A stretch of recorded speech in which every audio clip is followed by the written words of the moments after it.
Hello guys, my name is Karike. Today I'm going to be doing my 100 subscriber special, also known as teaching you guys how to do the Brown Justice dance.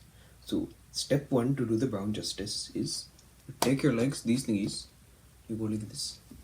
Okay? You go like this. See, not that hard. And now step 2, you take your hands and you go like this, over and over. Now when you do it together, it should look something like this, what I'm doing right now. You can do this dance anywhere you want. It's so cool dance. You can do it at Diwali party, friend party, high school party, middle school party, elementary school party, all the party. So if you liked this tutorial, make sure you like and subscribe for more content like this. Thank you and have a good day. The part you can tell me what to do. It's my life. It's my life. You can tell me what to do. It's my life. It's my life.